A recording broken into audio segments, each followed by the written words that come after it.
boa tarde. Sejam todos bem-vindos a mais um BMC Now. Eu sou Hanna Beltrão. Vamos juntos, então, acompanhar do pré ao fechamento do mercado nesta quarta-feira, dia 1º de setembro, comecinho do mês, na companhia, é claro, do meu parceiro aí de todas as tardes, aqui no BMC Now, Rafael Lara, fazendo também comigo um giro em tempo real sobre as principais notícias que estão movimentando o mercado financeiro. Boa tarde, Rafa. Boa tarde, Hanna. Boa tarde para todo mundo ligado aqui no BMC Now. É sempre uma honra estar com vocês aqui. Esse mercado hoje, né, Hanna, que parece aí que está tentando alcançar esse bom humor aí, tentando engatar, né? Parece, sabe aqueles carros, Hanna, manuais ali, né, que estão tentando subir na ladeira, e aí para você engatar a segunda, você precisa atingir uma determinada velocidade na primeira? Então, é o Ibovespa hoje. Ele está subindo aí quase 0,5% aí, aos 119 mil pontos, para ver se engata para 120 mil, e aí a gente vê se dispara aí no pregão. Vamos torcer aí para ele conseguir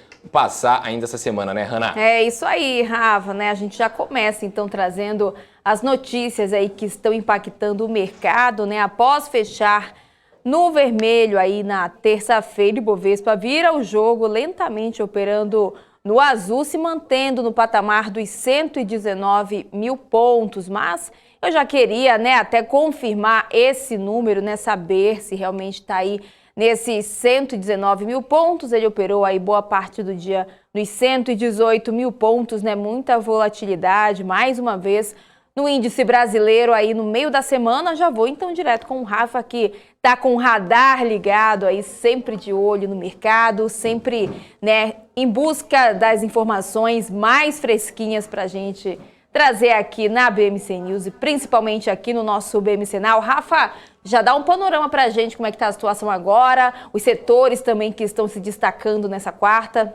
É o mensageiro do apocalipse, né? Isso que eu queria dizer, né? Eu sou aquele cara que tá ali, né? Vendo ali, aviso de galera, deu ruim. Pá, vem com notícia ruim. Não, mas calma que pode virar ainda, tem uns minutinhos pode ainda. Pode ser bom também, consegue, né? Alguém tem que avisar que o arco-íris está vindo. Bom, olha, o Ibovespa hoje está subindo 0,66%, Hanna, aos 119.560 pontos. Ele começou o dia em baixa dos 118 mil pontos e chegou na máxima dos 119.942. Então, agora, né, são 4h42, ainda faltam uns 30 minutinhos até o gráfico se atualizar mais algumas vezes. Então, talvez a gente possa ver aí uma renovação da máxima. Se ele engatar aí nessa alta, ele possa até passar aí para os 120 mil pontos ainda nessa quarta-feira. Bom, entre as maiores altas do dia a gente tem Eneva subindo 4,66%, Marfrig subindo 4,54%, Qualicorp sobe 4,26%, enquanto a Mer3, Americanas SA e Engie sobem 3,68%, e agora Americanas SA disparou e foi para 4,21% de alta. Rumo, Semig, Copel, Equatorial, BR Foods, Eletrobras, as duas de Eletrobras sobem mais de 3% hoje. Já no campo das maiores baixas, a gente puder dar uma olhada aqui na lógica Profit Pro aqui, ó, a ação da Cielo aqui cai 3,14%, 2,79% aqui, ela está variando nesse montante, né? É a maior queda do dia hoje, mas talvez possa ser passada por Usiminas, está caindo 2,53% aí nesse momento. PetroRio, Banco Inter e Sul América também caem mais de 2%, juntamente com a Embraer, que acabou de entrar nesse gráfico. BR Distribuidora, CVC, Pão de Açúcar, Iguatemi, Hypera Pharma, TIM, aí Locamérica, Localiza, Grupo Via, Gol, JHSF, Lojas Renner, Minerva, Cogna, Multiplan, Bradespar, Petrobras, BTG, BR Malls, outras Petrobras, Santander, Klabin, IRB, Vivo Telefônica, MRV Engenharia, BTG, Hering, Gerdau, Azul e Vale também caem hoje. Interessante essa movimentação, né, Hanna? Até mesmo com as ações que geralmente têm os maiores pesos do mercado, né, que são Vale e Petrobras, no mercado eu digo Ibovespa, hoje o índice está em alta, né, porque a gente tem várias ações com fortes altas. Aqui no nosso gráfico, quase todo mundo aqui acima de 1%, né? E fortes altas aqui, ó, Eletrobras, B3, Equatorial, Rumo, Semig, Engie, né? Qualicorp também, muitas altas hoje que estão aí fazendo esse Ibovespa despontar. Se Vale e Petrobras tivessem altas também desse jeito, provavelmente estaria vendo aí um índice acima dos 120 mil pontos hoje. Já o dólar, por sua vez, Hanna, também está em alta de 0,30% aos R$ 5,20, e o Bitcoin, por sua vez, também sobe 1,38% aos 250 mil reais cravados nesse momento. Hanna? Obrigada, Rafa, pelas suas atualizações do cenário aqui no Brasil. A gente vai, então, aproveitar e dar um giro internacional, começando pelas bolsas estrangeiras. Estou vendo aqui as bolsas americanas, olha só, S&P 500 com ligeira alta aí de 0,03%, Dow Jones em queda de 0,17% e Nasdaq com alta de 0,29%. Vou dar uma atualizada aqui para a gente ver como é que está. O barril do petróleo nessa quarta-feira segue em queda de 0,25%, sendo comercializado a $68 o barril do petróleo WTI. E ainda de acordo, seguindo na verdade, de olho aqui no mercado lá fora, o Google divulgou que vai lançar as suas próprias unidades centrais de processamento, ou CPUs. O objetivo da empresa é usar os seus próprios chips em Chromebooks e tablets também que rodam no sistema operacional Chrome da empresa por volta do ano de 2023. Quem explica os detalhes dessa tecnologia é a nossa correspondente lá nos Estados Unidos, a Giovanna Locatelli.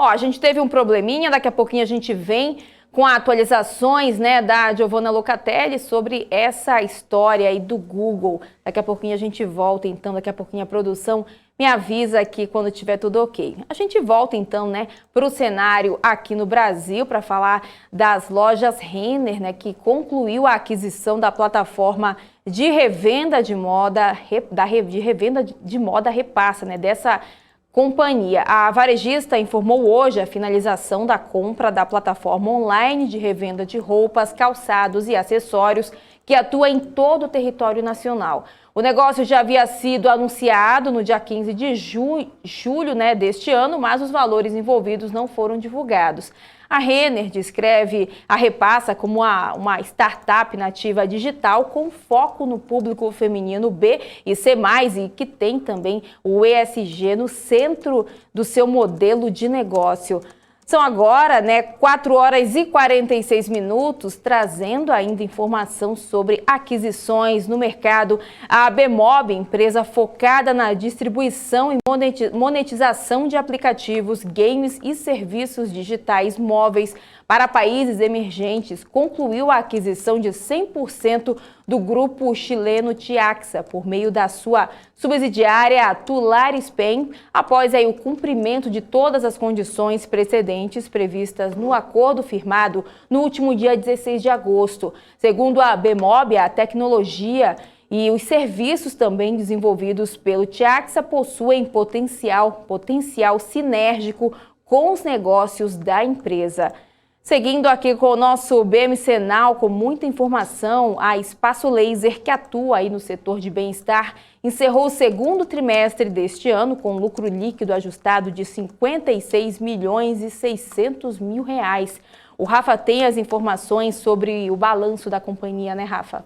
Hanna, o resultado é positivo ante o prejuízo de 13,5 milhões de reais obtidos um ano antes, conforme o balanço divulgado pela empresa. A companhia chegou ao final do trimestre com 634 lojas Espaço Laser no Brasil, o que representa a abertura de 41 lojas apenas no intervalo de abril a junho. A receita líquida, por sua vez, saltou 51% em um ano, ao somar 203 milhões de reais e 134 milhões nesses períodos. O EBITDA ajustado foi de 75,6 milhões de reais no segundo trimestre, um avanço de 76% sobre o desempenho de um ano atrás, quando a empresa tinha somado um saldo de quase 43 milhões de reais. No trimestre passado, as vendas digitais representaram 65,4% das vendas totais da Espaço Laser, frente a 31,4% do segundo trimestre de 2020. Hanna? Obrigada, Rafa. E ainda falando de Espaço Laser, a empresa especializada em bem-estar divulgou o pagamento de 20 milhões de reais em proventos e que pagará também 11 milhões de reais em dividendos intermediários, o equivalente a 47 centavos por ação, e 8 milhões e meio de reais em juros sobre capital próprio de 34 centavos por ação. terão direito aos proventos os acionistas que estiverem na base da empresa até o dia 6 de setembro, com os papéis sendo negociados a ex-dividendos e ex-juros a partir do dia 8 do mesmo mês. Já o crédito para os acionistas será feito no dia 22 de setembro. E a Iguatemi e a Gereissati Participações informaram a assinatura de um protocolo que estabelece as bases para a reorganização societária das empresas. O Rafa tem as informações. Rafa, o que prevê aí esse documento? Explica pra gente.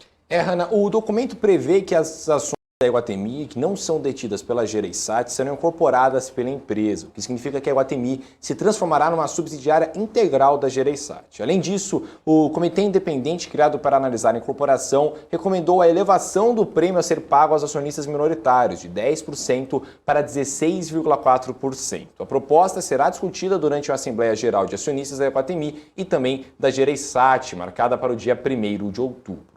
Os controladores de ambas empresas vão se abster de votar, de forma que a operação será submetida à aprovação exclusivamente pelos minoritários. Hanna? Obrigada, Rafa, pelas suas atualizações. E a Apvida anunciou a compra do Hospital Madricor em Uberlândia, em Minas Gerais. A operadora informou na manhã de hoje a aquisição de pelo menos 94,34% das ações do hospital, podendo chegar a 100%. O valor da operação, incluindo o imóvel do hospital, é de R$ 120 milhões para a totalidade das ações. Segundo o fato relevante, a aquisição é estratégica, pois Uberlândia fica a 100 quilômetros da cidade de Uberaba, onde a Apvida recentemente adquiriu operações. Seguindo aqui com o nosso BMC Now, antes da gente receber os nossos convidados, a Ambipar anunciou a aquisição de 70% da empresa Suprema por meio da sua controlada environmental ESG. O Rafa tem os detalhes também para a gente sobre mais esse negócio no mercado. Hanna, a Suprema atua há 26 anos no gerenciamento, movimentação e tratamento de resíduos, também o coprocessamento, valorização de recicláveis, carregamento e transporte de rocha, com foco principal no setor de mineração, com operações em São Paulo, Minas Gerais, Rio de Janeiro, Espírito Santo, Goiás e Rio Grande do Sul. De acordo com a Ambipar, esta aquisição permite ao grupo diversificar a carteira de clientes e setores de atuação, utilizando a Suprema como uma plataforma para a oferta de soluções completas em gerenciamento total de resíduos industriais com foco na valorização. De acordo com a empresa, a Suprema muda o nome para Ambipar Environmental Suprema Industrial Solutions SA, que agora conta com a gestão estratégica e estrutura do grupo Ambipar para impulsionar o crescimento no Brasil e nos setores onde possui operações. Hanna? Obrigado, Rafa. A varejista Via, a antiga Via Varejo, anunciou a expansão dos serviços financeiros da Fintech Bank, após receber aval do Banco Central no mês de julho para ser uma sociedade de crédito direto. O banco pretende conceder R$ 300 milhões em crédito até o final deste ano. Segundo o presidente executivo do banco, André Calabró, o fundo inicial tem sido feito com o próprio caixa da Via, mas a partir de 2022, ou seja, ano que vem, a Fintech deve começar a captar por meio de fundos de de direitos creditórios. A carteira de crédito do banco se soma aí aos 4 bilhões e 700 milhões de reais do portfólio de crediário da própria Via. Com mais de 2,5 milhões de clientes ativos, o banco pretende lançar no ano que vem cartões de crédito e linhas também de crédito pessoal. Desde a compra da Fintech Seller, o banco ampliou os serviços de conta digital para pequenas e também médias empresas. Bom, são agora 4 horas e 53 minutos, e a gente vai repercutir esses assuntos que a gente já trouxe aqui no BMC Now e os que vão surgindo também ao longo aqui da nossa programação com os nossos convidados. Hoje a gente recebe o Vitor Hasegawa, gestor da Infinity Asset, e também o analista técnico André Machado, professor e cofundador do projeto 10%, trazendo aí um panorama sobre os números e os assuntos que estão se destacando nesta quarta-feira, dia 1º de setembro, começando aí o mês com muita informação. Rafa, a gente, né, sabe que está caminhando aí para um fechamento de mercado, a gente tem aí pouco mais de 6 minutos, mais ou menos, a gente sabe que quando fecha tem ainda alguns minutos contando aí que vai dando uma mudada na situação do fechamento, mas já dá para dar um panorama, né, de como é que vai ser o resultado aí dessa quarta-feira. Exatamente, Hanna. Bom, nesse momento o Ibovespa está operando em alta de 0,55% aos 119.438 pontos. Ele deu uma leve arrefecida desde aquela hora que a gente tinha falado, né? Estava 119.500, agora voltou um pouquinho. Então ainda é muito cedo para falar que se ele vai renovar a máxima ou não, mas tudo indica que ele vai fechar em alta de fato, né? Eu até gostei que no chat, Hanna, o grande Peter Santana falou que o Ibov está igual ao Fusquinha na subida. É um Fusquinha, né? O nosso Fusquinha Ibovespa aí tentando subir nessa ladeira aí, talvez engatando uma segunda, se pegar potência, mas às vezes de volta e aí tem que frear, enfim. Manda aí pra gente no chat aí, né, Hanna? Qual é o carro que vocês acham que o Ibovespa está sendo? E também o Helder aqui fala Rafael, Bulls, né, em relação se é um bull market a gente está. Olha, o Helder, eu acho que a gente está mais para chicken market, né, que parece que vai voar, aí não volta, aí cai, aí cisca. Então ele é um chicken market nesse momento. Bom, o Ibovespa nesse momento aqui no Profit Pro da Nelogica, né, a gente está vendo aqui PetroRio assumindo com a maior queda do dia, justamente com Uzi Minas, Cielo, Sul América, Banco Inter, Embraer e TIM aqui, né? Essas são as principais quedas do dia e as 6 principais quedas do dia. Impera Pharma, Grupo Via, Pão de Açúcar, Cogna, Lojas Renner, Iguatemi, CVC, Multiplan, Metalúrgica Gerdau, Gol, Cirela, Locamérica, Minerva, BR Distribuidora, BTG, BR Mall, JHSF, Petrobras, as duas Petrobras, Hering, Localiza, Vivo Telefônica, Ezetec, Banco Bradesco, IRB, Bradespar, Klabin, Santander, Azul, MRV e também Vale são as quedas do dia. Marfrig sobe 4,88%, a maior alta do dia nesse momento, disparou aqui desse embolado aqui que a gente estava tendo, né? Que a gente estava tendo aqui uma mistura boa, né? Aquela mistura que a gente gosta, né? De quando tá todo mundo em alta, aqui não sabe quem é que vai passar, mas a Marfrig parece que vai passar aqui e realmente vai ser a maior alta do dia, desculpa. Eneva está subindo aqui 4,08%, juntamente com Americanas S.A., que está agora em 3,97% de alta. Qualicorp e Semig também sobem mais de 3,8% nesse momento. Rumo, Engie, a grande Lojas Americanas, Copel, Equatorial e BR Foods sobem aí entre 3% e 3,79%. Eco-Rodovias, Magalu, Eletrobras, B3SA, TOTUS, Braskem, enfim, muitas altas hoje aí para o investidor, aí, né, depois de uma queda ontem, uma queda feia que a gente viu ontem, né, Hanna? Hoje o investidor podendo ver um mercado um pouquinho mais bonito nesse verde aí, né, Hanna? Com certeza, né, de um dia para o outro a situação vai mudando e a gente, é claro, segue acompanhando tudo aqui para levar informação de qualidade muito bem apurada para você que está nos acompanhando. Bom, vamos seguir então, né, dar continuidade aqui com o nosso BMCenal. A gente recebe agora o Vitor Hasegal, a gestor da Infinity Asset, para comentar o cenário do mercado com a gente. Vitor, primeiramente, muito obrigada por estar aqui com a gente. Seja muito bem-vindo aqui no BMCenal. Boa tarde. Oi, boa tarde, Hanna. Obrigado pelo convite. Imagina, o prazer é todo nosso receber você aqui, já sabe como é que funciona, pode ficar à vontade, a gente vai conversando aqui, né, com tranquilidade. Vitor, já queria começar a falar um pouco sobre o fechamento do mês de agosto, né, o mês que trouxe aí muitas instabilidades para o mercado brasileiro, e esse cenário deve se estender até setembro. O que o investidor pode esperar, né? Já vamos engatar essa análise aí já no dia 1º do mês para ver se dá um ânimo aí no mercado.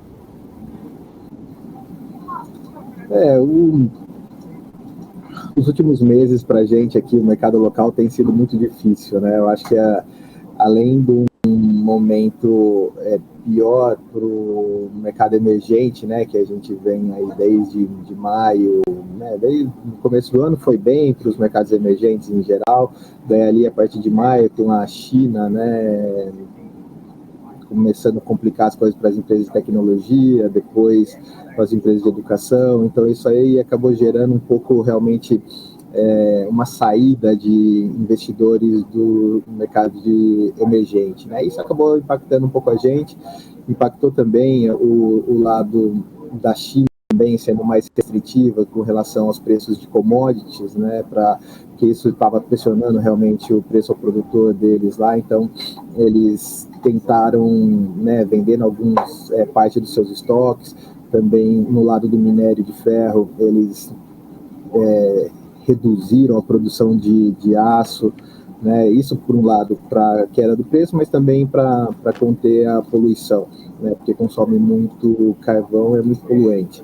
Então eles, com isso aí, a demanda por minério de ferro acabou cedendo, e isso aí fez com que o preço do minério de ferro também cedesse bastante, impactando bastante as nossas empresas de commodities aqui, né? E fora isso, né, nossos problemas locais, né, os lados políticos, os ruídos políticos que foram muitos, né, e também daí os riscos fiscais, né, que se agravaram com relação aos precatórios, né, com medo de tirar do teto, que fosse uma pedalada, né, e daí com todo esse ruído político, esse ruído fiscal, também a reforma do IR não chegaram a um acordo, então não conseguiram, né, fazer isso aí andar na Câmara, então isso aí acabou deixando o ambiente interno muito ruim, né? Então, desde junho, julho, né, os investidores locais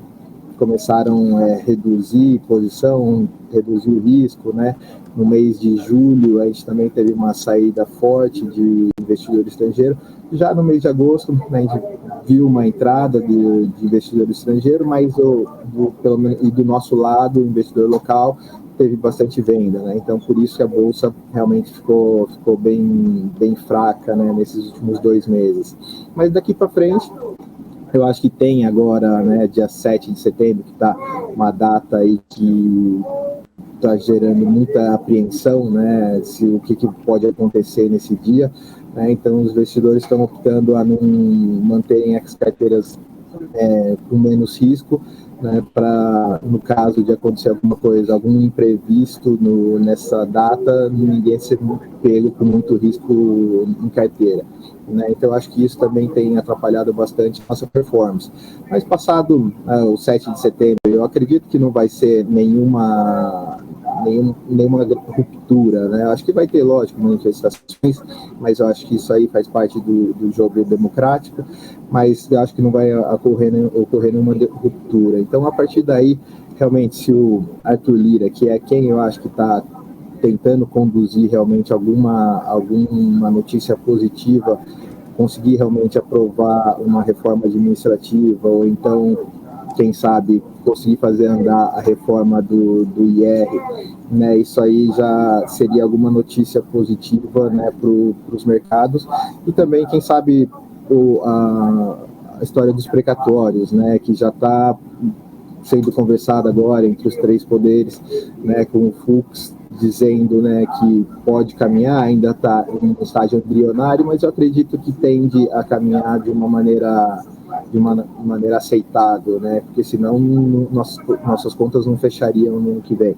Então, isso aí eu acho que também pode vir a ser uma notícia positiva.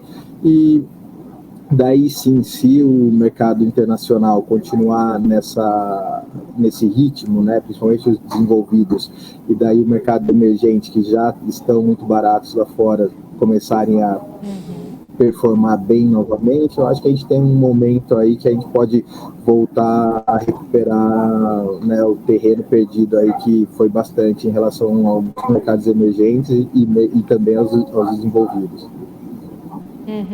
E perfeito, eu queria também saber, na sua visão, né, com esse cenário que a gente está vendo agora do mercado, quais seriam os setores que podem se destacar? Quais seriam os setores aí que o investidor poderia ficar de olho, analisar com mais calma, ver com bons olhos, né, na verdade?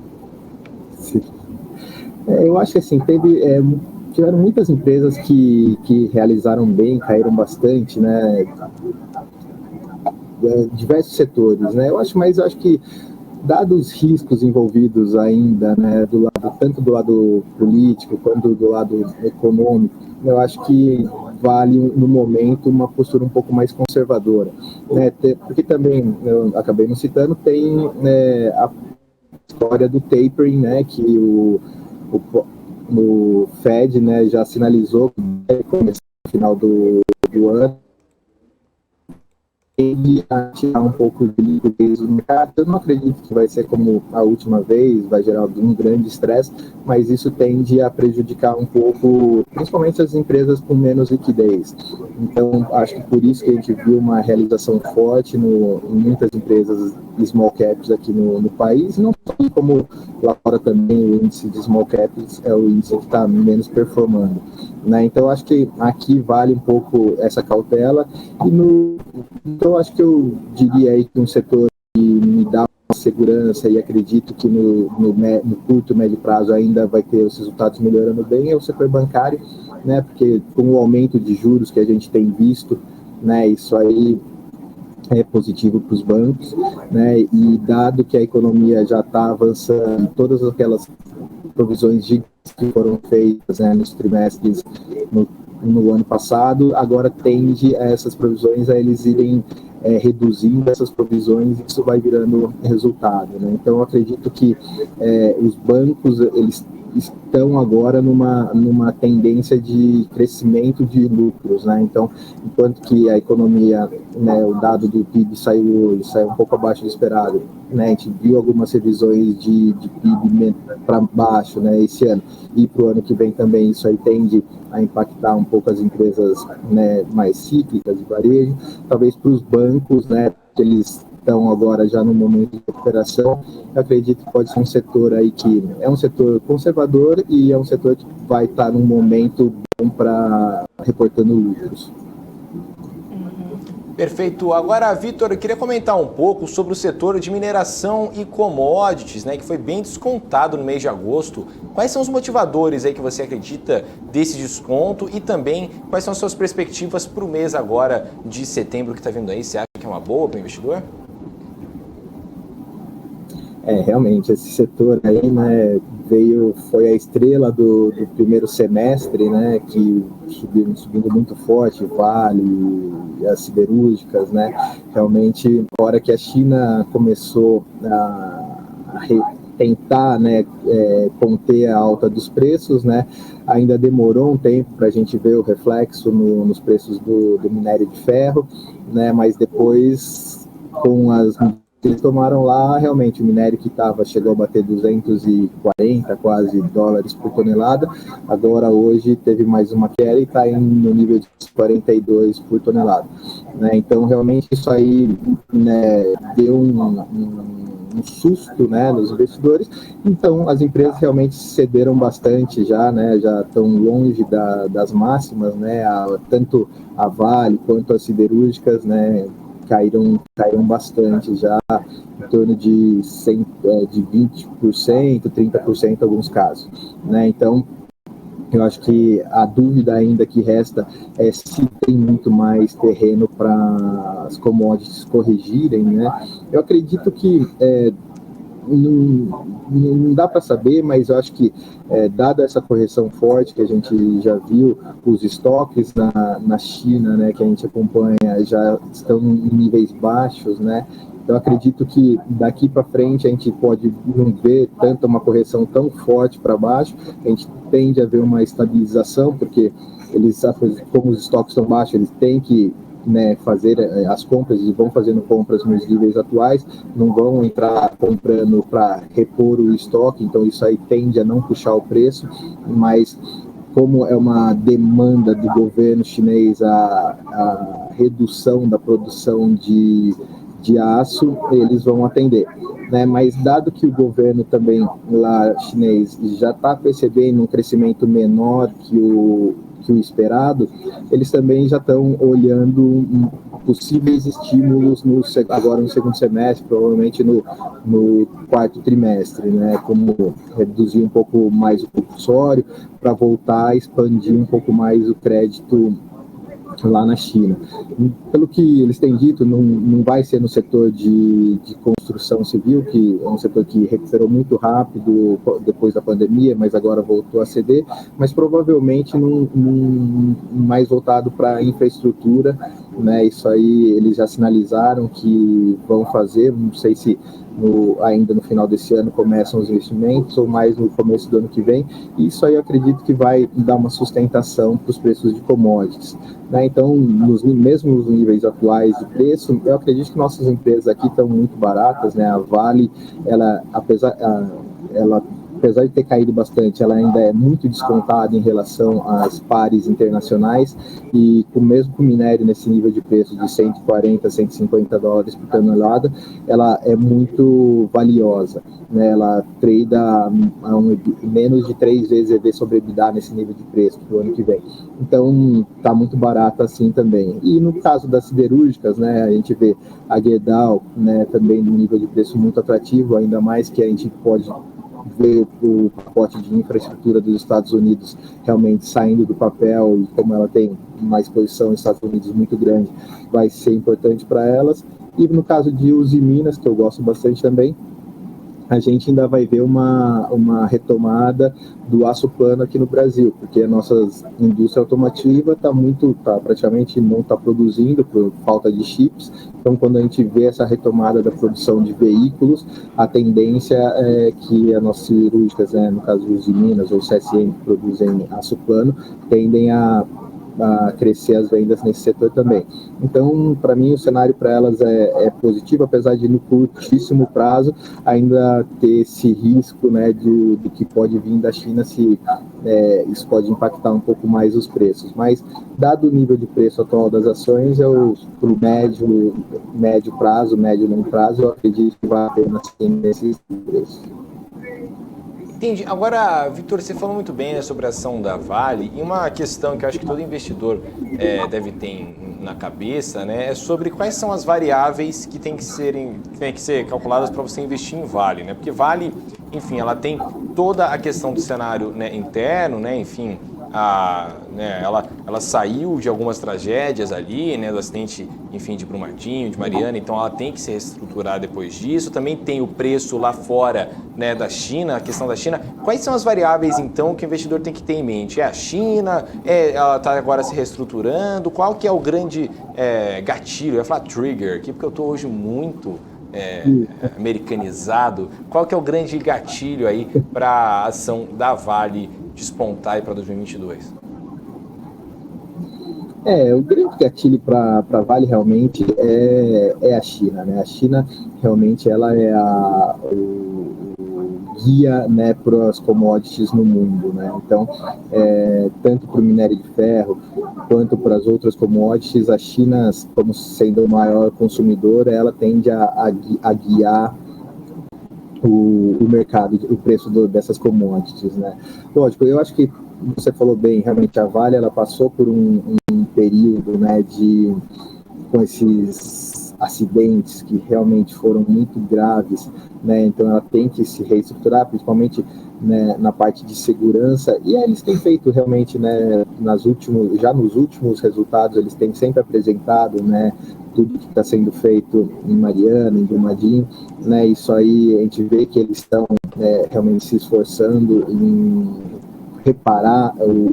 tentar reparar o que foi feito, e estão também melhorando o nível de segurança, né, das outras minas, né?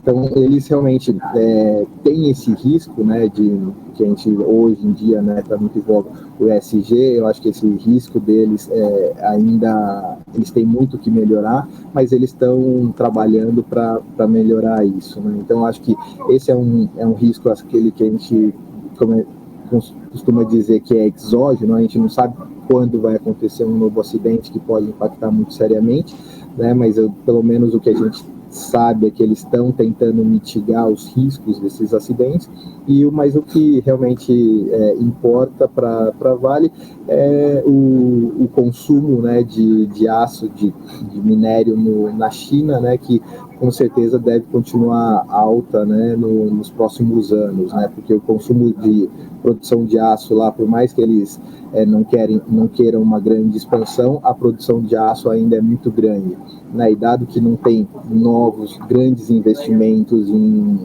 exploração de minério de ferro no mundo, né, então condição, a oferta e a demanda tende a ficar balanceada para os próximos anos, né? Então isso aí provavelmente vai dar uma sustentação nos preços, né? Eu acho que não é saudável, né, a gente ver uma alta de preço muito abrupta, como a gente viu no início do ano, que isso aí tende a causar, né, problemas na cadeia, né? Por exemplo, a alta de preço ao consumidor, isso aí vem sendo repassado em toda a cadeia e a gente vê uma pressão de inflação aí no mundo inteiro, né?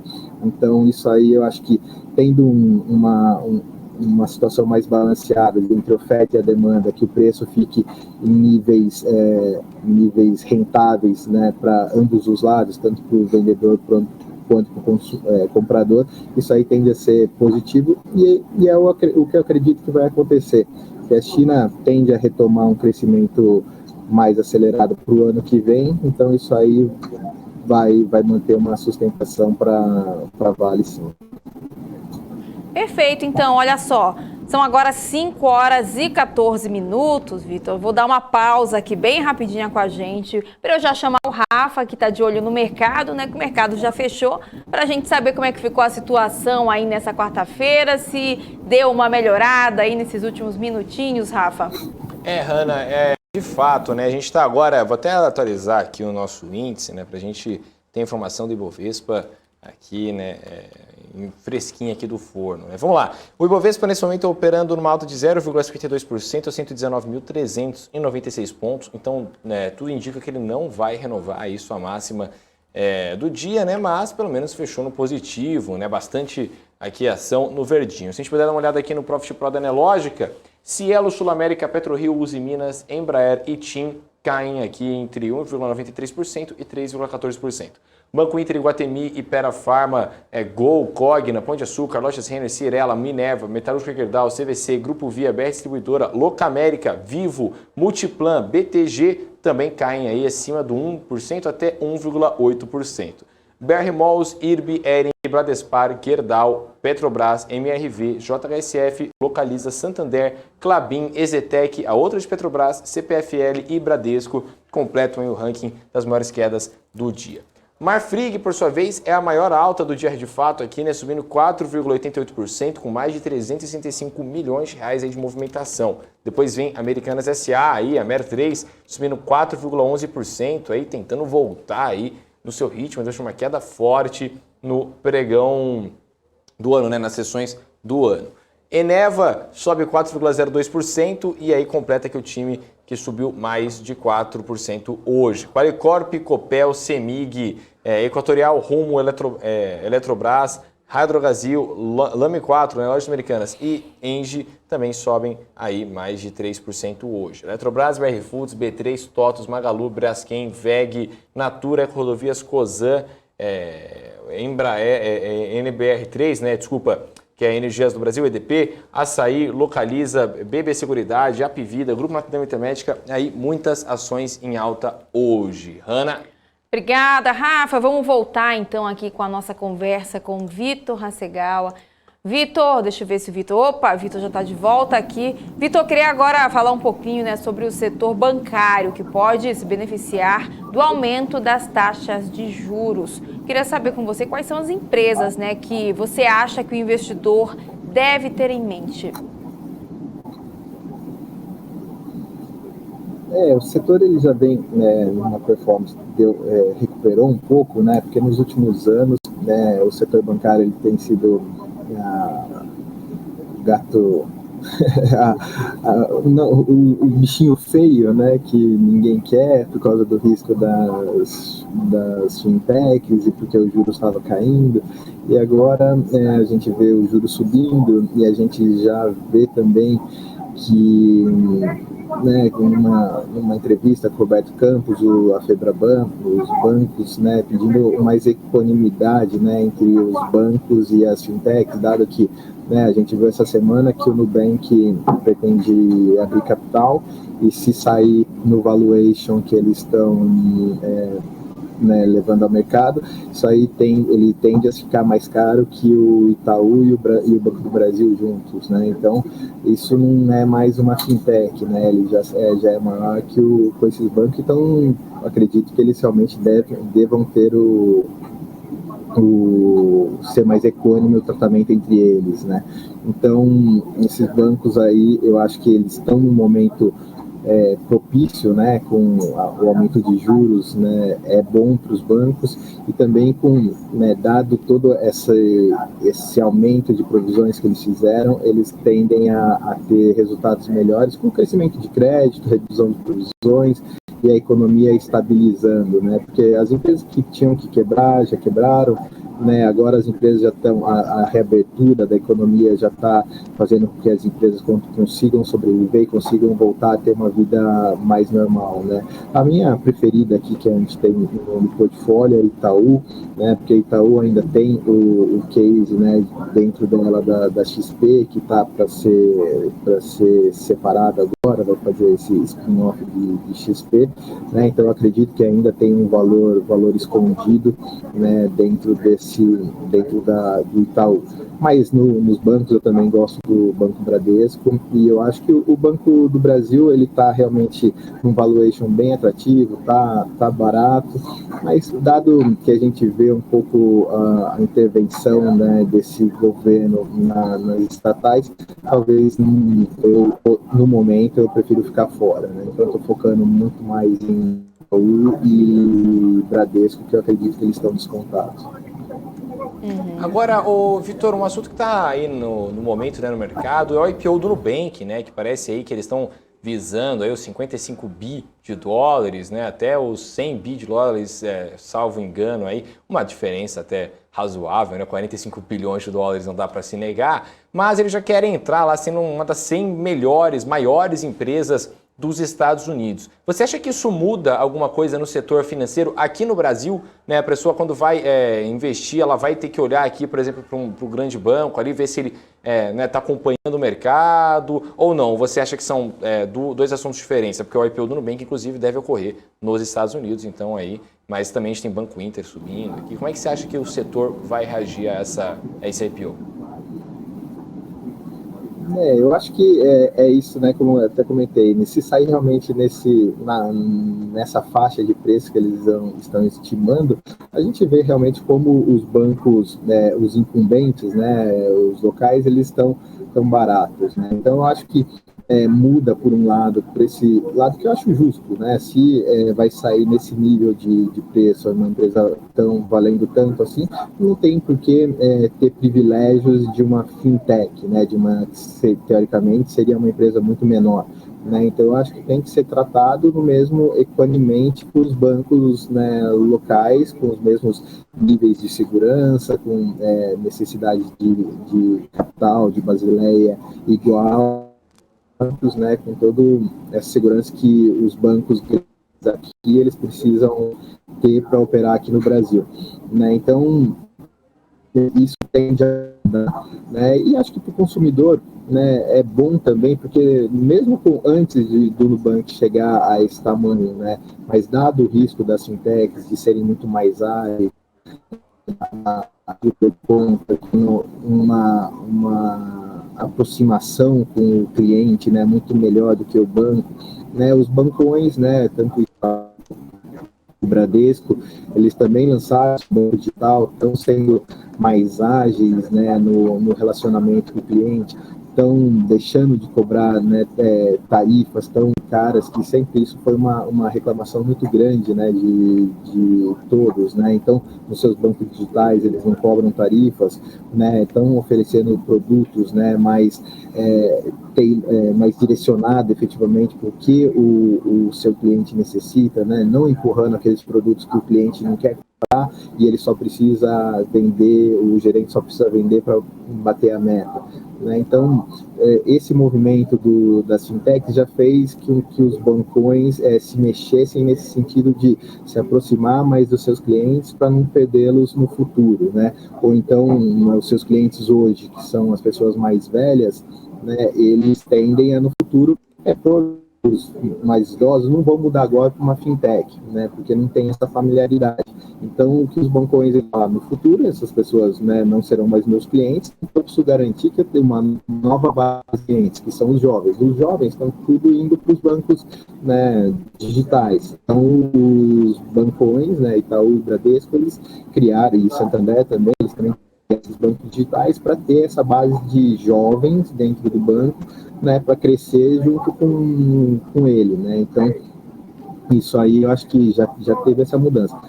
O Nubank vendo desse tamanho, né, daí sim com um balanço grande, com uma nova capitalização, talvez nós poderíamos ver uma nova onda, né, de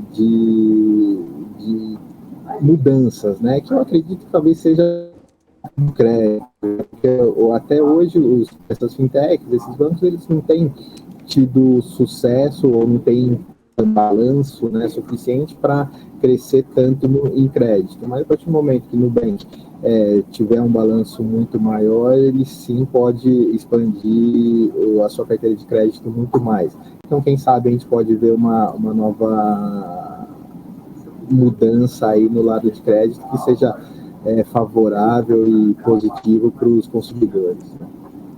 Uhum. Perfeito, então, Vitor, já queria te chamar aqui para a gente, né, finalizar a nossa conversa. Espero que você volte mais vezes aqui no nosso BM Senal para a gente, né, conversar, para você trazer as suas análises aqui, que com certeza os nossos telespectadores gostam bastante, tá bom? Ah, legal. Não, pode chamar assim que eu volto. Obrigado pelo convite, obrigado a todos por estar assistindo. A gente que agradece você, Vitor. Obrigado e um bom finalzinho aí de quarta-feira para você. Bom, a gente segue aqui no nosso BM Senal, atualizando, né, agora sobre o fechamento do mercado de hoje. Agora voltando com o Rafael Lara, que tem agora, né, Rafa, os setores que movimentaram a Bolsa Brasileira, né? Hanna, vamos dar uma olhadinha então na tela agora, na nossa divisão setorial do Ibovespa, né? No momento que a gente fez ali a análise pré-fechamento, todos os ativos estavam com retorno de 0,66% positivo. Serviço financeiro, por sua vez, subiu 0,64%. Os setores no vermelho foram materiais e energia, imóveis e serviços de comunicação, mas todos ali caindo, não chegando nem a 1%, a maior queda foi com imóveis, caindo 0,84% ali. Já a maior alta do dia ficou com serviços de utilidade pública, subindo 2,95%, e tecnologia da informação, subindo 2,05%. Saúde e produtos de consumo tiveram uma alta de 1,4%, bens de consumo, além de serviços financeiros, industriais e o setor industrial subiram 0,7% e 0,6% nessa quarta-feira. Hanna? Obrigada, Rafa. A gente, né, volta, né, a falar do mercado internacional, né, com aquele VT que a gente não conseguiu mostrar. Agora tá tudo ok. Para falar, né, que o Google divulgou que vai lançar as suas próprias unidades centrais de processamento, ou CPUs. O objetivo da empresa é usar os seus próprios chips em Chromebooks e tablets que rodam no sistema operacional Chrome da empresa por volta do ano de 2023. E quem explica, né, essa novidade tecnológica é a nossa correspondente lá nos Estados Unidos, a Giovanna Locatelli. Essa multa foi imposta ao Google pelo órgão antitrust da França pela forma como a empresa lidou com as discussões com os editores de notícias do país. A disputa era sobre direitos autorais. A multa veio em meio a um aumento da pressão internacional sobre plataformas online como Google, que é parte da Alphabet, e também do Facebook, para compartilhar mais receita com os veículos de notícias. O chefe do Google France, Sébastien Mizoff, disse que a empresa discorda de vários elementos legais da ação e considera a multa desproporcional aos esforços que a Google vem fazendo para chegar a um acordo e cumprir a nova lei. O órgão antitrust francês impôs a sanção ao Google por não cumprir suas ordens de como conduzir as negociações com as editoras.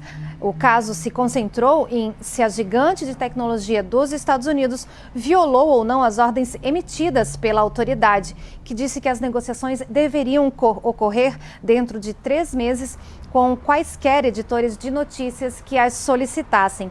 O órgão disse em sua decisão recentemente, no dia 13 de julho, que a Google deve apresentar propostas nos próximos 2 meses sobre como compensaria as agências de notícias ou outras editoras por uso de suas notícias. Caso contrário, a empresa enfrentaria multas adicionais de até 900 mil euros por dia. Giovanna Locatelli, dos Estados Unidos, para a BMC News. E seguindo aqui com o nosso giro de notícias, a Cora Saúde comunicou que a controlada Camburi está certa, adquiriu 100% das cotas do Hospital São Mateus, localizado em Fortaleza, por 92 milhões de reais. O Rafa que conta pra gente como é que vai funcionar aí essa transação, né, Rafa? Hanna, desse total, 75 milhões de reais vão ser pagos à vista e 17,1 milhões de reais em até 6 anos. De acordo com o comunicado da companhia, os valores estão sujeitos ao ajuste com base na variação do endividamento líquido e capital de giro a serem verificados no fechamento da operação. O Hospital São Mateus conta hoje com 150 leitos e é reconhecido por serviços de alta complexidade e referência no tratamento clínico e na especialidade de neurologia. No início da semana, a empresa já tinha anunciado a aquisição direta de, no mínimo, 75% e, no máximo, 100% das cotas do Instituto de Neurologia de Goiânia, por 122,9 milhões de reais. A Cora Saúde realizou o IPO no dia 12 de agosto, quando captou cerca de 770 milhões de reais. Hanna? Obrigada, Rafa. A gravidade da crise hídrica levou o Ministério de Minas e Energia, juntamente com a Agência Nacional de Energia Elétrica, à criação de uma nova bandeira tarifária, ainda mais cara, que a vermelha, pesando ainda mais no orçamento do consumidor. Veja os detalhes na reportagem. De acordo com o comunicado, a bandeira da escassez hídrica vai custar ao bolso do consumidor R$ 14,20 a cada 100 kW consumidos, ante os R$ 9,49 cobrados anteriormente, o impacto de 6,78% nas contas de luz de todo o país. A alta do preço ocorre em meio à pior estiagem enfrentada pelo Brasil nos últimos 91 anos, o que obrigou o uso do sistema de geração de energia de usinas termoelétricas que possuem custo de operação bem mais alto. Esse já é o segundo reajuste do ano. Em junho, a ANEEL reajustou a bandeira tarifária vermelha patamar 2 de R$ 6,24 para R$ 9,49, uma alta de 52%. O valor arrecadado pelas bandeiras para cobrir o aumento do custo de produção já tem um déficit de R$ 5 bilhões até julho do ano que vem, e o rombo deve aumentar em quase R$ 9 bilhões com a piora da crise. André Pepitone, diretor-geral da ANEEL, afirmou que a nova tarifa vai vigorar de setembro deste ano até abril do ano que vem, em substituição à bandeira vermelha patamar 2. Ainda de acordo com a agência reguladora, os consumidores que fazem parte da tarifa social não serão afetados pela nova bandeira. O governo também anunciou que dará desconto de 50 centavos por quilowatt economizado nas faturas dos próximos meses para os consumidores que pouparem entre 10% e 20% de energia. E ainda falando sobre esse assunto, o vice-presidente Hamilton Mourão falou hoje mais cedo sobre a questão energética no Brasil. O general falou que pode sim ocorrer algum racionamento de energia elétrica em função da crise. E ressaltou ainda na entrevista em frente ao Palácio do Planalto que o governo tomou as medidas necessárias para que não hajam apagões, mas que o racionamento pode ocorrer aí em algum momento. A declaração do vice-presidente confronta o posicionamento do Ministério de Minas e Energia, que afirma não trabalhar com a hipótese de racionamento. São agora 5 horas e 32 minutos, Como eu falei na semana passada, a gente inventou aqui, é hora do quê, Rafa? De falar sobre as criptomoedas, de trazer a cotação do Bitcoin. Agora virou o bordão aqui. Chegou a hora de falar das criptomoedas, assunto que o Rafa está sempre por dentro. Vamos ver então como é que está o Bitcoin nessa quarta-feira, Rafa? Eu vou te falar, Hanna, o que eu mais gosto desse programa é que a gente tem a cabeça do quê? De empreendedor inovador. Então a gente inventa do nada. Agora é a hora clássica da criptomoeda, cripto de ouro. Vai ser. Exatamente. A gente inventa... Momento cripto de ouro. Ó, pode até fazer Momento uma cripto vinhetinha de aí ouro. pra esse momento. Tá certo. Não gosto do touro, gosto do cripto de ouro. Bom, enfim, o Bitcoin está subindo 2,14% aos R$250.600 hoje, né? Chegou numa máxima de R$253 mil hoje, mas ainda está na casa aí dos R$250 mil aí, um preço ainda aí, né, voltando, tentando recuperar a sua alta do ano, que foi de R$320 mil em janeiro desse ano. Bom, o Ethereum também está subindo 9,31% hoje, é o grande destaque do dia das maiores criptomoedas, né? No preço em dólar, aos 3.729 dólares. Já o Bitcoin, na cotação dele em dólar, sobe 2,09% aos 48.294 dólares. Você investe em criptomoedas, Hanna, ou é meio receosa com isso? Fala pra gente. Olha, eu tenho que acompanhar, na verdade, um programa aí que estreou na casa, um tal de Crypto News, né? Me falaram que o pessoal fala bastante aí desse assunto. A gente é tanta correria, né, Rafa, que a gente não consegue conversar tanto sobre essa parte aí, né? A gente conversa mais sobre outros tipos de investimentos, mas eu tenho interesse, sim, em ingressar. A gente conversa aí depois. E é claro, né, assim como eu, o pessoal tem que acompanhar o Crypto News, né, para ficar por dentro. Exatamente. Toda sexta-feira, às 6 da tarde aqui, eu que apresento esse programa sensacional. Eu sou uma pessoa que eu tenho geralmente modéstia, mas esse programa realmente está muito bom. Vocês têm que assistir, porque Crypto News, criptomoeda é um negócio difícil de entender. E a gente aqui tenta trazer do jeito aqui mastigadinho, bonitinho, pra gente entender tudo, desde as polêmicas da semana, enfim. E também aí, gente, coloquem no chat, vocês querem uma série aqui, Hanna no mundo de cripto? Olha só, iremos juntos aí desmistificar o mundo de cripto. Hanna multibilionária na criptomoeda. Quem sabe, não Imagina, é mesmo? não é Já mesmo? fica aí a sugestão. Exatamente. Falando de chat, Rafa, antes da gente chamar, né, o nosso segundo convidado, deixa eu dar uma olhada aqui que o pessoal tá animado aqui, tô até meio perdida, não sei nem se já era. Não, é comentário novo, gente, olha que maravilhoso.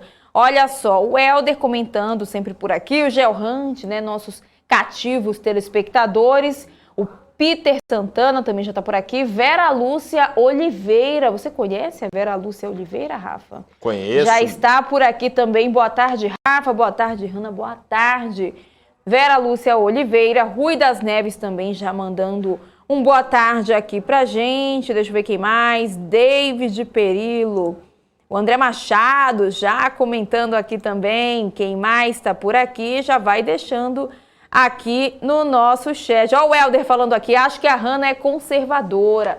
Olha, Helder, realmente o meu perfil aí fica no ar, qual é o perfil do investidor aqui na BMC, né? Mas já vão comentando aí no nosso chat, né, o que vocês acham aí em relação às criptomoedas, a série aí que o Rafael, né, tá propondo aqui, mas vamos seguir então, né, gente? Vamos seguir aqui com o nosso BMC Now, que a gente tem muita informação aqui para passar ainda para vocês. E a gente recebe agora ele, né, que eu acabei de falar, o André Machado, o ogro de Wall Street também professor e cofundador do projeto 10%, que vai fazer a leitura do dia aqui com a gente. André, primeiramente, muito boa tarde para você. Seja mais uma vez bem-vindo aqui no BMC Now, né? Boa tarde, Hanna. Boa tarde, Rafa. Tudo bom com vocês? Um prazer estar aqui de novo, mais uma semana. E construindo aí, semana a semana, o gráfico do Ibovespa com vocês. E com isso a gente vai fazendo uma historinha aí que quem está acompanhando vai vendo como a análise técnica funciona, como ela pode e deve ser interpretada, né? Os cenários possíveis.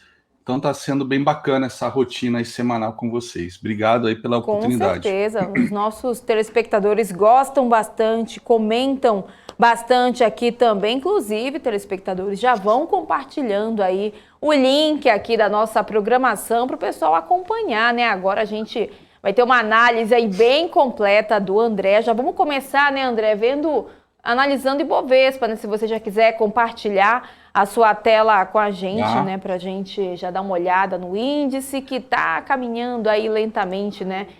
Nessa semana. Deixa eu só fazer um disclaimer que é importante.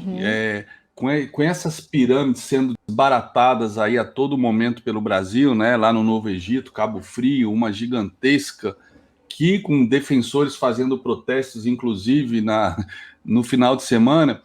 Só um esclarecimento, galera, o nome do projeto, os 10%, não tem nada a ver com rentabilidade, tem a ver com a teoria da perspectiva do pai das finanças comportamentais, né, um psicólogo que foi laureado com o Nobel de Economia em 2002, aonde na teoria dele, nos estudos de 30 anos, ele mostrou, comprovou, e por isso foi laureado com o Nobel, que apenas 10% dos investidores ganham, enquanto 90% perdem. Por quê? Porque quando está subindo, bota no bolso muito rápido, e quando está perdendo, nega-se a aceitar a perda e encerrar a posição, e aquela perda pode ficar gigantesca, né? Uma perda de 50% precisa de 100% de alta. Uma perda de 90% precisa de 900% de alta. A coisa é muito assimétrica, né? Então, as perdas têm que ser cortadas, isso está nos axiomas de Zurich e está aí na teoria da perspectiva do Daniel Kahneman. Então, desculpa, Ana, só fazer isso, porque tem tanta pirâmide que já vieram me perguntar se a gente garante 10%. A gente não garante nada, a renda variável é variável. Não só a variável, a renda fixa também. Né? O que varia é a renda, mas o ativo oscila igual na renda variável. Se a pessoa ficar olhando a marcação a mercado, vai se enlouquecer com os títulos pré e pós, né? Então, tudo varia, tudo. Inclusive, né, André, a gente tem aqui a campanha na BMC, né, Pirâmide do Bem. Por quê? Porque a gente vê direto que pirâmide financeira espalha que é uma beleza. Nossa, como espalha, leva gente assim, nossa, vai levando todo mundo, né? Não, leva milhões. Vocês têm programa de cripto. Não, escolheram as criptos, antes era Forex, agora escolheram as criptos para serem o aliciador, né, de piramideiros, porque elas têm uma volatilidade muito grande, muito alta. Enfim, é importante fazer essa pirâmide do bem, a pirâmide do conhecimento, né? Duas pessoas, cada uma com uma ideia se encontram, depois cada uma vai para o seu lado com duas ideias, né? Então a gente vai só somando conhecimento, né? A gente tem aqui a campanha Pirâmide do Bem, que é o quê? Toda vez que algum amigo seu chegar querendo que você compre, né, e indique mais duas pessoas, você enfia o link da BMC News nele, assim, mas assim, a torta é direita. Enfia. Nossa, canal, site, rede social. Enfim, vai assim, ó, informação que gera valor, entendeu? Entendeu? Porque não tem erro. Pode mandar à vontade, fala para ele mandar para quem que aliciou ele também. Porque a gente vai limpando a pirâmide financeira, né, o Gro? Assim que é uma boa. E a melhor maneira é através de conhecimento, né? Educação financeira, além da ganância e da ignorância, mas a falta de educação financeira é o problema atávico desse país, né? Além da ganância, né? Então é fácil aliciar pessoas com fotos, né, de ostentação, etc. Enfim, é muito triste. Gente, muita gente perdendo aí o dinheiro de uma vida inteira, né? Inclusive, gente, olha, toda vez que a gente chegar para você e falar assim, gente, olha, numa pirâmide de Bitcoin, pirâmide de criptomoeda, vocês entrem lá no Crypto News, meu programa, sexta-feira, 6h, a gente tem um episódio lá falando só sobre como não cair em pirâmide financeira de criptomoeda. Se Bitcoin é pirâmide, como você pode escolher uma boa corretora, você vai ter o beabá lá bonitinho lá, todo o alfabeto das criptomoedas, entender o que é Bitcoin, Ethereum, como investir, para você não cair nisso daí, se tem rentabilidade prometida, se não tem, então você vai lá. Então, mandaram para você alguma coisa assim, e também tem a campanha do Bom Dia BMC, né, Hanan? Toda vez que alguém em algum grupo de família, de trabalho, dos amigos do shopping, do futebol, mandar um... O pessoal mandar corrente. Se não mandar isso, não vai acontecer tal coisa. A gente tem que fazer a corrente da BMC, BME Corrente. Se você não mandar para 5 amigos, você não vai ter melhor informação de qualidade sobre o mercado financeiro. Então manda pra galera, entendeu? A tia da família mandou bom dia com florzinha, com margarida. Manda BMC lá, a torta direita, qualquer um dos links está valendo. Ô, Gro, vamos falar então um pouco de Ibovespa hoje? Manda bem. Vamos lá. Ibovespa hoje mesmo de manhã, né? Eu até mandei para os meus seguidores, assinantes, eu comentei, galera, eu tô neutro com o Ibovespa para hoje, tá? Porque eu vi todo mundo se desesperando quando eu postei o gráfico do minério de ferro caindo mais de 6%, chegou a cair mais de 8%. E aí o pessoal liga, né? Pô, minério de ferro vale 12% de peso e Ibovespa vai derreter. Falei, galera, hoje tem PIB, apesar do PIB ter decepcionado um pouco, né? O próprio Roberto Campos Neto, né? PIB saiu, ele estava não sei aonde fazendo uma coletiva, mas foi na lata. Ele já falou, o PIB eu acho que decepcionou um pouco o mercado. Então tinha PIB, tem a crise hídrica que ontem o ministro falou. Tudo isso até são notícias negativas que poderiam pesar no Ibovespa. Mas o gráfico tá num cenário ainda de um pouco de indefinição pela ótica do diário, mas num cenário que se eu tivesse que apostar, e eu não gosto de apostar, até porque essa aposta iria contra o meu trade system, eu apostaria na alta agora no curtíssimo prazo. Médio e longo prazo, eu não estou nem um pouco otimista, mas isso é por conta do lado macroeconômico e também por questão da correlação com os Estados Unidos e a possibilidade do tapering e os Estados Unidos estarem num cenário muito provável de topo. Eu vou mostrar para vocês. Mas o Ibov, no curto prazo, gráfico diário e gráfico intraday dos últimos dias, ele está querendo subir, né? Então, vamos lá, só recapitulando muito rápido, o Ibov, né? Ele atingiu aquele alvo o terceiro alvo de FIBO, 161,8, tá? Aí a gente tem outros possíveis alvos, né? Poderíamos chamar de confluências, né? Que é também este fundo aqui, que também aqui foi alvo, né? Então, o primeiro passo, se a gente perdesse esse fundo, eu poderia usar alguns desses fundos aqui para fazer novas projeções para baixo, mas na verdade eu ia escolher essa perna de alta para projetar, mas não é o caso. Ele foi aqui no terceiro alvo, show de bola, e no mesmo dia voltou para fechar onde? Naquela confluência dupla, né? De duas retrações de FIBO, 161 a mais importante, que é da perna de 93 mil até 131 mil. O 38 é da perna de 93 mil até 131 mil, e o 61 é da perna ali dos 107 mil até os 131 mil, o topo histórico, tá? Beleza, então aqui era um baita de um suporte, realmente segurou, martelo. Aqui era lugar para se apostar. E aí, foi até no programa, acho que da semana passada, quando chegou aqui na média de 20, eu falei, aqui não é lugar de se apostar. Por quê? Porque já se distanciou do fundo bastante, tá? E nesta hora que a gente olha aqui, nesse dia aqui ele tocou a média de 20, a média de 20 é o que, no meu trade system, na maioria dos traders, né, é a média principal para ver qual é a tendência, né, a tendência terciária. Qual é a tendência terciária? Essa média de 20, apontando para baixo, repara que depois que entrou em tendência, ela sempre segura o preço, e quando furou aqui, ele foi buscar uma retração de FIBO desta perna de baixa, mas a gente está numa tendência de baixa. Só olhar a direção da média vermelha, está para baixo, nem dei uma viradinha para cima. Então essa correção aqui, rumo à média, só serviu para fazer o que a gente sempre espera, uma tendência. Ou o preço, né? Ou o preço vai na média, tá? Nesse caso aqui o preço foi na média, ou, né, o preço fica andando de lado, o que acontece? Chega na média, tá? Aqui, por exemplo, o preço vai andando de lado, chegou na média, tá? Aqui, ele foi andando de lado, nem chegou na média e caiu. Aqui tem até uma média mais curta que eu uso de apoio, tá? E caiu. E agora sim, ele foi na média. Então, é a tendência de baixa clara nos 60 minutos. Mas, como eu falei, se for para apostar, o fato de aqui ter sido o alvo que a gente queria, terceiro alvo, a gente vem acompanhando alvo a alvo aqui às quartas-feiras na BMC.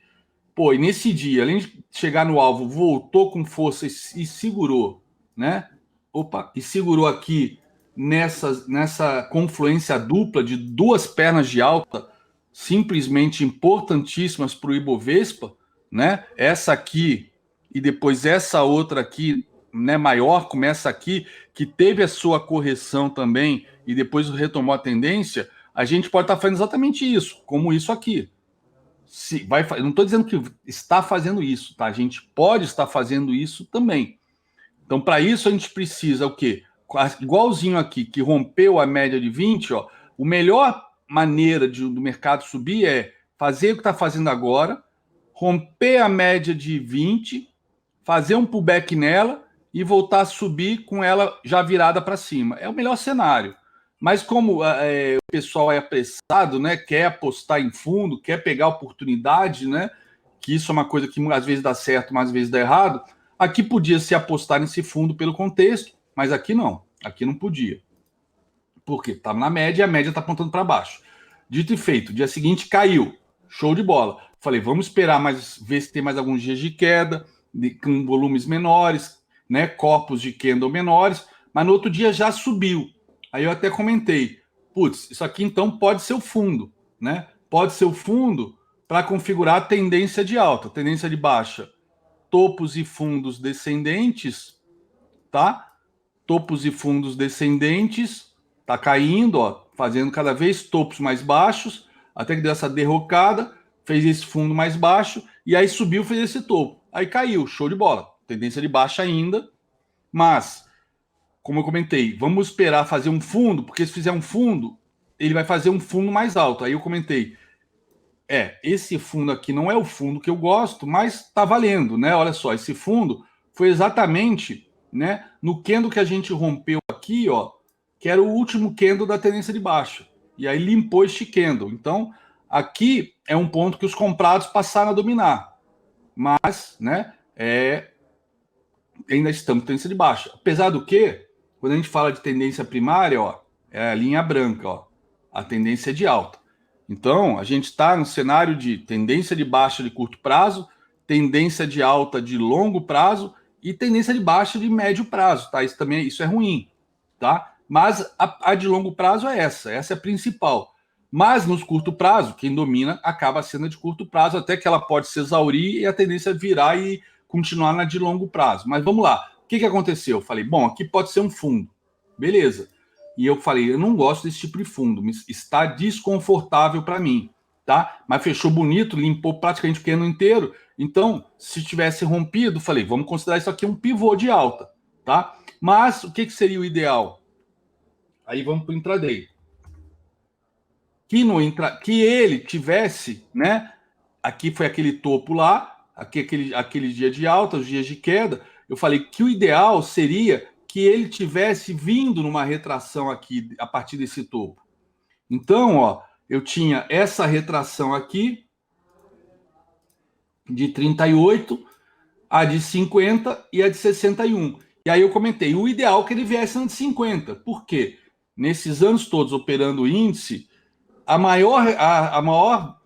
estatisticamente, a retração que mais vezes o mercado corrige para depois retomar o movimento anterior é a de 50. Inclusive, é onde eu faço mais trade de reversão no índice futuro diariamente, quando dá essa oportunidade na retração de 50. E aí, só que aqui ele parou aqui, tinha esse contexto, né, de ter segurado, ó, naquele topo ali, que eu projetei e ainda não foi em nenhum alvo ainda, tá devendo esse alvo, mas ó, ele rompeu este topo, fez pullback e foi. E aí falei, bom, beleza. Só que aí, ó, falhou em fazer topo mais alto, ó. Ele vinha fazendo topos e fundos ascendentes, falhou em fazer topo mais alto, fez mais baixo. E aí começou uma tendência de baixa aqui no intraday, e aí ele veio aqui, ó, caprichosamente ontem, né? Quase tocou aqui a retração de 50, tá? Quase trocou a retração de 50, mas não importa, hoje subiu. Subiu, tá? E aí eu falei, bom, então aqui no gráfico diário, aí sim, aqui pode ser um fundo, né? Aqui pode ser um fundo.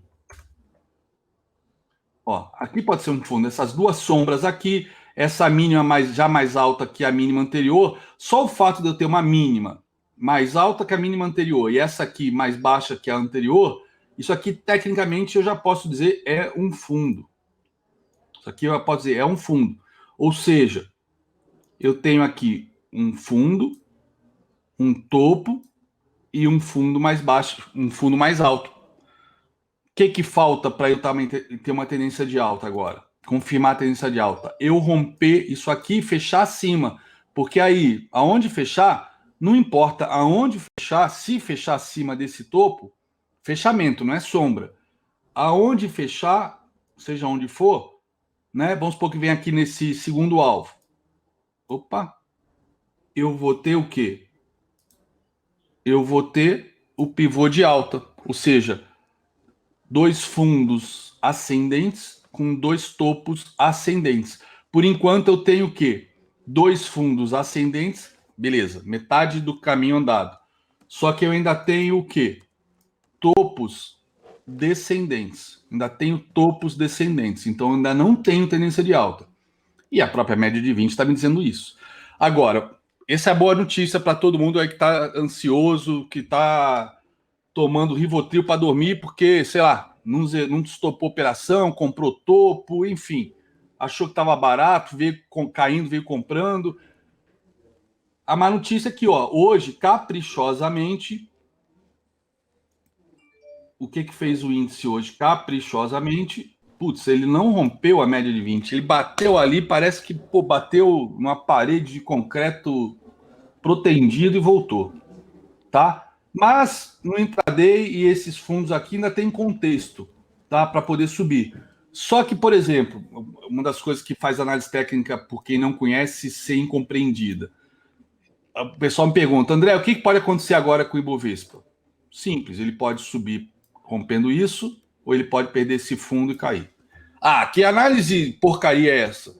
Isso é análise. Ele está num cenário que eu estou numa tendência de alta primária, uma tendência de baixa secundária, uma tendência terciária de baixa, perdão, uma secundária de baixa, a primária de alta, e aqui eu estou, né, praticamente, né, porque ele fechou um pouquinho abaixo da 200, que já é uma coisa ruim ficar abaixo da 200. Mas eu praticamente estou aqui na zona de armadilha, ó, que veio se estreitando, a gente veio falando vários dias, ó, zona de armadilha, entre a 200 e a 20, a gente não sabe quem vai ganhar. Ontem perdeu a 200, saiu da zona de armadilha, hoje voltou para dentro, mas fechou abaixo. Mas tudo bem, aí a questão, eu não sou preciosista com isso, eu estou lendo o mercado. Então, para mim, está indefinido totalmente, tá? Mas eu tenho alguns sinais positivos que, 4 dias que a gente não fechou abaixo desse topo. Ou seja, esse é o topo. Aqui, a gente poderia dizer, nesse patamar, aqui que é a briga onde os institucionais, os grandes players estão se matando e aqui vai definir o vencedor disso. Pelo jeito, a gente está indo para quinta e sexta. Quinta e sexta a gente está indo aí para os pênaltis, tá? O jogo está chegando ao final, vai para prorrogação, talvez para pênalti semana que vem, gol de ouro, tá? Ou talvez o mercado no final tá batendo bola, igual tá jogando ping-pong aqui com a gente, deixando quem fica acompanhando nervoso, esperando o quê? O payroll de sexta-feira, que todo mundo no mundo inteiro está de olho, porque ele vai, de certa maneira, né, dar seu guia das decisões que vão sair da reunião do FONC dia 22 de setembro. Então o mercado, pelo jeito, está esperando esse bendito ou maldito payroll. Então, indefinido. Agora, uma coisa que está me preocupando, quando a gente olha SP500 e Nasdaq, olha só, SP500 atingiu meu alvo de 100% desta perna de baixa, justamente o último FONC. Aqui foi o último FONC, e aqui foi a ata do FONC, ou seja, sempre que fala de tapering, retirada de estímulos, a bolsa corrige. Aí os Fed Boy vêm, não é isso. Aqui nessa semana, depois dessa queda, nesse dia aqui, os caras começaram, não, calma, tem que esperar aí a variante Delta, né? De repente, né, vai pegar 1 milhão de pessoas, pô, os caras parecem que torcem para poder ter argumento para continuar com tapering. Cara, não adianta, uma hora vai ter que tirar isso. Uma hora vai ter que desmamar o mundo de liquidez de injeção de dinheiro, tá? Não sabemos se eles vão anunciar isso para outubro ou não. Mas, de qualquer maneira, ó, teve a ata do FONC, deu essa corrigida e os caras vêm para apagar o incêndio, pronto. Ó, aí atingiu o alvo de 100% ontem. Bateu e voltou. Ó, o alvo aqui deste espelhamento aqui dessa perna de baixo. Bateu e voltou. Hoje, né, abriu bem positivo, o mundo inteiro positivo e devolveu. Fechou positivo em relação ao fechamento de ontem. Pouca coisa, 0,03, tá? Faltam 2 minutos para fechar o SP500 futuro, o à vista já fechou. Mas quando você olha o candle, que é o que interessa, né, que é a relação entre comprados e vendidos, ele foi lá de novo para tentar romper o recorde intraday que foi estabelecido ontem e voltou e veio fechar quase na mínima do dia. Então, e aqui foi um candle bem feio no alvo de Fibo, né? E detalhe, naquela linha de retorno que a gente vem acompanhando também há meses aqui, que uma hora de retorno pode ser, né, impulsionar o preço para a LTA dela. Então isso é ruim. Em Nasdaq, mesma coisa. Nasdaq, quando rompeu, eu até acho que eu comentei aqui várias vezes, o Nasdaq, enquanto o SP tinha rompido o alvo de Fibo, o Nasdaq batia e voltava, batia e voltava. Eu falei, tá com divergência. Então, eu nem tinha projetado o SP porque o Nasdaq não rompia isso aqui. Ficava batendo e voltando, enquanto o SP subia. Quando o SP rompeu, aí eu acertei a projeção do Nasdaq, passei para o próximo alvo, ó. Próximo alvo era aqui. Eu até comentei com o pessoal que me segue, eu falei, gente, quando eu tracei esse alvo, eu juro por Deus, eu tracei por traçar. Porque eu falo, pô, tá caríssimo. Bolsa, o tapering está vindo por aí, está todo mundo com medo danado do mercado corrigir lá fora. Quando eu projetei, que eu vi que dava aqui em cima, tão longe, eu falei, não vai lá. Bom, quando rompeu, eu falei, bom, vou projetar, né? Pô, em 6 dias chegou lá. 6 dias chegou lá, e aí detalhe, no dia que chegou lá, no dia seguinte tentou romper, voltou, e aí deixou justamente, ó, este padrão aqui de dúvida, bem no alvo de Fibo. Não conseguiu romper. E hoje, mesma coisa, o SP rompeu e voltou. Então, tudo aqui no alvo de Fibo. Detalhe, aqui também tinha a confluência dessa perninha de baixo, que dava aqui o alvo de 100% dela, exatamente, né? Exatamente aqui, igual o alvo de 100% dessa perna de baixa grandona aqui, tá? Então, um Fibo menor e um Fibo maior, aqui dando uma confluência desses dois. E aí, para encerrar, uma coisa que vocês que acompanham o mercado já conhecem, já é até meme, brincadeira. O que saiu ontem na Barron's, a revista mais antiga de Wall Street, já existia antes de 1929. O que saiu na capa da Barron's? As imparáveis, a ascensão das Big Techs, as FANGs, que são 50% da Nasdaq e 25% do SP500. Né, as empresas de 2 trilhões de dólares. A exceção do Facebook, eu acho que é quase 1 trilhão. E eu lembro que a última correção que a gente teve da Nasdaq, e que quase botou o SP500 em bear market, chegou a cair 21%, mas no mesmo dia acabou fechando com um pouco menos de 20% de queda acumulada em 3 meses, e dali em diante só subiu, porque justamente o Jeremy Powell anunciou a dos juros, depois de apanhar 3 meses do Donald Trump. Eu lembro que em outubro, né, quando começou essa queda de 3 meses, saiu uma matéria na The Economist também com as 5 FANGs, na época que valiam 1 trilhão de dólares, então eram 5 cavalos mecânicos com os logos delas, dizendo as empresas de 1 trilhão de dólares, quanto tempo até chegar aos 2 trilhões? E aí o mercado corrigiu 3 meses. E o Donald Trump, e a Apple disparou, queda de juros, né? Voltou, caiu os juros e a bolsa subiu. Então, e a Apple disparou. A gente sabe que essas capas assim marcam topo, né? Sim, com certeza. Então, André, se você puder voltar, olha lá. Fiquem preocupados.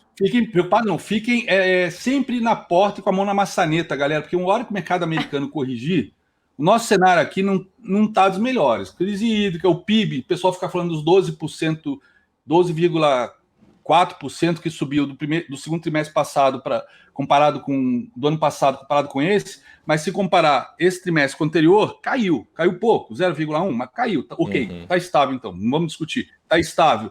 Cara, mas freou, a economia parou de crescer, né?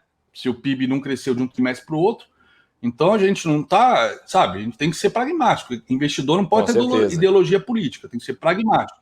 Mercado financeiro, a economia parou de crescer de um trimestre para o outro. Ponto, isso é fato. O fiscal está ruim, Estados Unidos pode estar em topo, cuidado, galera. Mas o Ibov pode subir no curto prazo. Mas vamos descobrir isso nos próximos dias, provavelmente depois do payroll. Pronto.